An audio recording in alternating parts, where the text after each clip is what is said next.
Hey everybody, it's Coach Mike coming to you from my house in Park Ridge.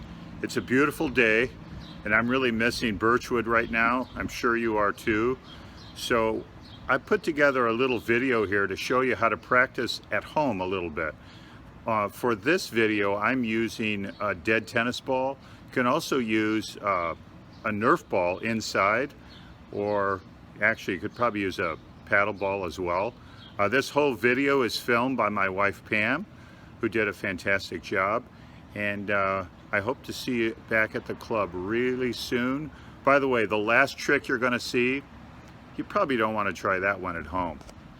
I grew up as a kid hitting the ball against the backboard for hours and hours, and you can do this on your garage. You might be able to tell I don't have a garage, so we're going to go across the street and hit some balls off the wall. But I'm going to show you a little thing about grip.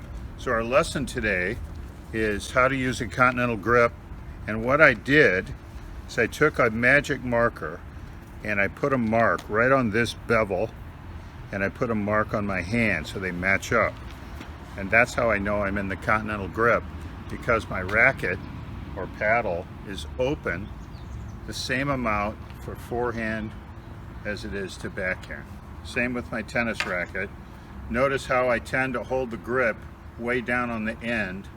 See how that line lines up? You guys find yourself over here a lot. Even some of the players on our top teams at Birchwood are slipping on their Continental Grip a little bit. And if the lines don't line up, you are not in the right grip. You got to get over there. So I'm going to tell you about 3 times a day. Do this for a week during your quarantine.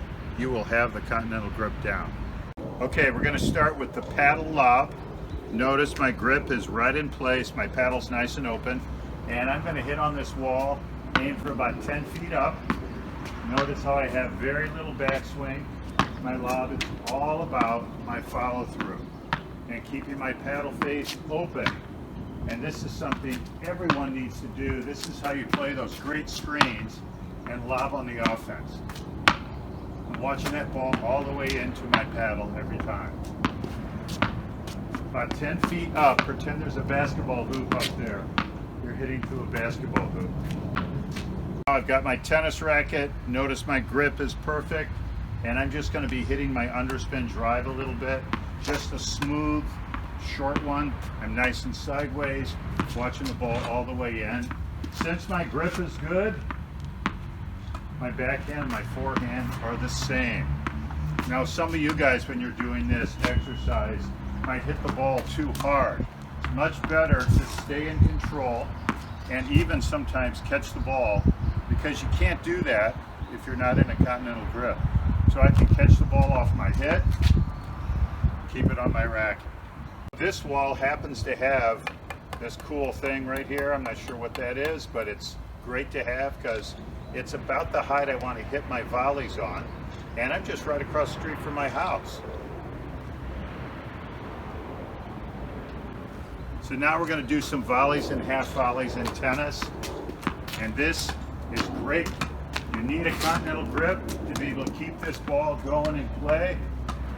Continental Grip gets underneath the ball and keep the ball up over that line every time. That line is about 4 feet high, as it turns out. I can actually get some steps doing this. Once again, catching the ball on your racket is a great exercise when you're doing this. There's one more use for the Continental Grip. When it's time to get a drink,